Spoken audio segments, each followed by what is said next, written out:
So ganiha mga bay ba, siyaw-siyaw tong doktora nga among adtuan. Napa-check up mi sa akong anak sa iya clinic. Kay o lagi na kanang maayo nga mang check up diri ba. Unya sulod na mi sa iyahang kanang clinic office. Tapos ana siya nga anang unsa may gibati nimo Shane. Unya ako anak kay di mo mistorya kay kuan anang kasukaon siya ba. Tapos kanang sakit iyang tiyan.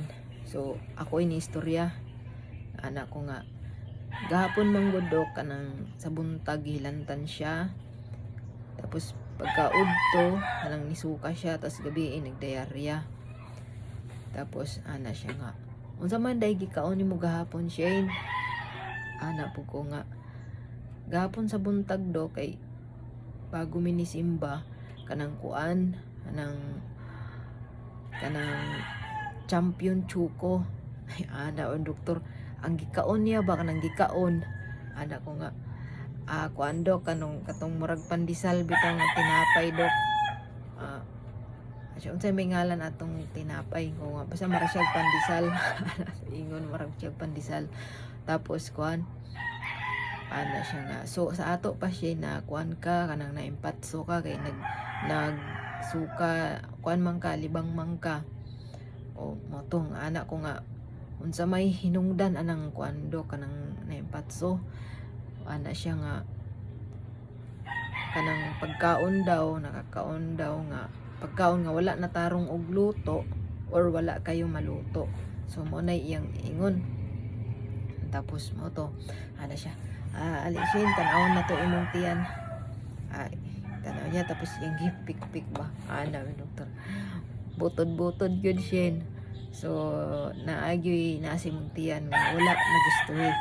So kinahanglan mo nang kinahanglan na isuka nimo kanang tai ka sipuna tapos mo to kanang ana siya sige tagaan ti kag tambal anang para malimpyuhan ang imong kuan ba ang imong tiyan malabas nimo ng mga kuan diha mga dili maayong kuan isulod diha.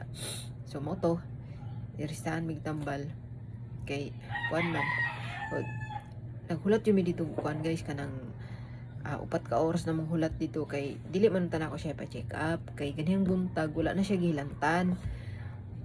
To mo to gipakaon ako siya og kuan kanang biskwit sus kay pag humanyag kaon isuka naman po siya utro. Mo to ana ako partner nga ipa-check up na lang yun na kay para makainom siya tama nga tambal. So mo to pa-check up na ako. So late na minigikan dire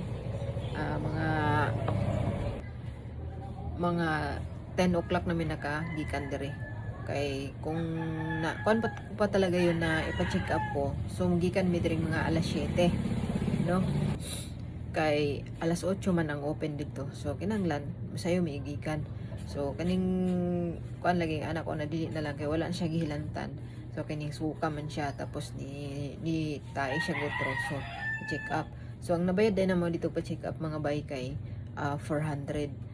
Tapos nanatoy kauban ang tambal niya upat ka klase sa hilanat, sa pagsuka, sakit sa tiyan at sa diarrhea niya. So mo to upat mi ka oras naghulat dito sa among ipa-check upan. So para sa ako sulit naman siya bisag hulat mig dugay kay na may tambal. Kay sa uban ana wala pa ikaw ban tambal tapos bayad ka sa check up.